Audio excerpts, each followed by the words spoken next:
আজকে থেকে 10-11 বছর আগে, এই গল্পটা আমি অনেক জায়গায় বলি, আমার ফেসবুক অ্যাকাউন্টে লিখেছি।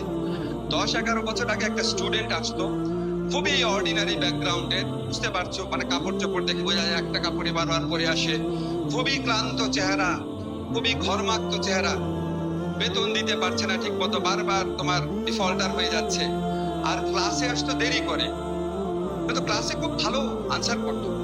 তা আমি তাকে জিজ্ঞেস করলাম, নাম বলছি না আমি তাকে জিজ্ঞেস করলাম একদিন ডেকে, তুমি তো খুব ভালো আনসার করো ক্লাসে, এত দেরি করো কেন? তখন সে আমাকে তার লাইফের কাহিনীটা বলে, একটু ভালো করে শুনো। আমাদের ইউনিভার্সিটি ক্যাম্পাস ছিল তখন ধানমন্ডিতে, সে থাকতো কেরানীগঞ্জের দূরের একটা গ্রামে, আমার গ্রামটার নাম মনে নাই। সে 1 ঘন্টা হেঁটে নদীর পারে আসতো, নৌকা দিয়ে ঢাকা শহরে আসতো, টেম্পুতে করে চিকাতলার দিকে আসতো, তারপর আবার হেঁটে আসতো। কোনো একদিন নৌকা পেতে দেরি হলে বা টেম্পু পেতে দেরি হলে, তোমরা জানো মেয়েদের এখানে টেম্পুতে চড়ার ক্ষেত্রে অনেক প্রবলেম আছে, যে একটু কমফোর্ট চাই আর কি। এই শুধুমাত্র যাতায়াতের জন্য তার দিনের পর দিন দেরি হতো, দিনের পর দিন, এবং ফি দিতে পারতো না, ফাইন হতো, খুব খারাপ অবস্থা হতো, এত কষ্ট করতো মেয়েটা। যাই হোক, আমি স্টেট ইউনিভার্সিটিতে আমাদের যে প্রেসিডেন্ট আছেন বোর্ড অফ ট্রাস্টিজের, তাকে পুরো ঘটনাটা বললাম। Is a nice person. উনি তার জন্য ওনার আমাদের যে লাইব্রেরি আছে সেখানে একটা পার্ট টাইম কাজের ব্যবস্থা করে দিল। পার্ট টাইম কাজের ব্যবস্থা করলো, মাসে বেতন মাত্র 5,000 টাকা। সে সকালবেলা চলে আসতো, অনেক লাইব্রেরিতে কাজ করতো, ক্লাস করতো, খুব কষ্ট করতো।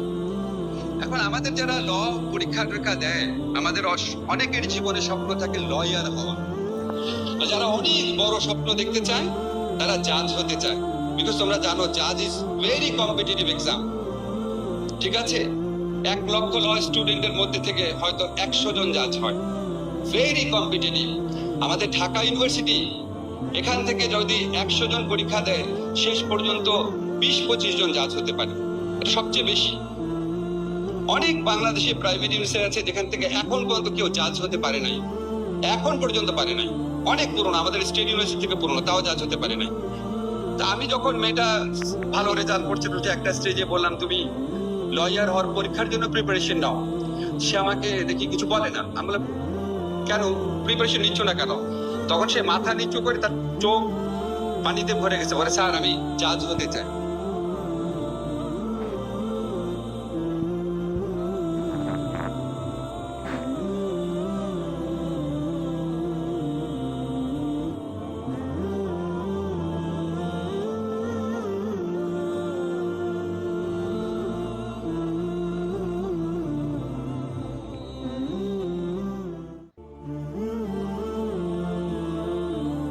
আমার এত দরিদ্র ঘরের একটা মেয়ে এত কষ্ট করছে, তার জীবনে এত বড় স্বপ্ন। তা আমি তাকে অনেক বোঝানোর চেষ্টা করলাম, প্রথম লয়ার হওয়া, আস্তে আস্তে দেখা যাবে।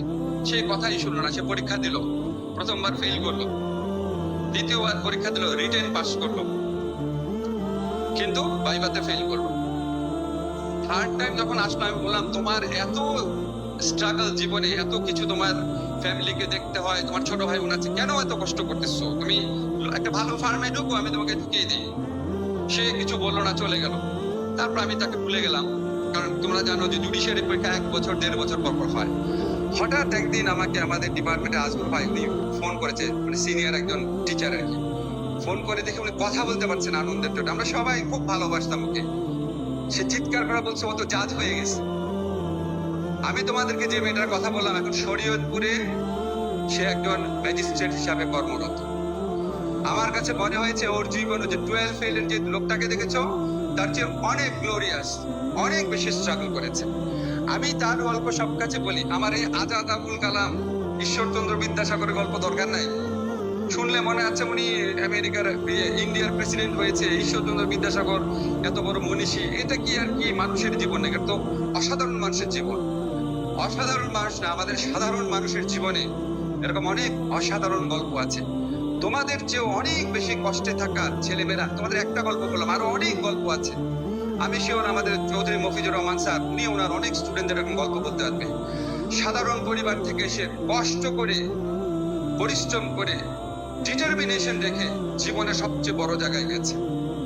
আমি তোমাদের এই গল্পটা বললাম এটার জন্য যে 12 ফেইল কোনো সিনেমা না, এর চেয়ে অনেক বড় বড় বাস্তব ঘটনা ঘটে, এবং তোমরা প্রত্যেকে যেন সেই বাস্তব ঘটনার নায়ক হতে পারো। এই দোয়া আমি তোমাদের জন্য করলাম, এই ইন্সপিরেশন যেন তোমাদের মধ্যে থাকে। পারবে না হতে? আচ্ছা, গুড।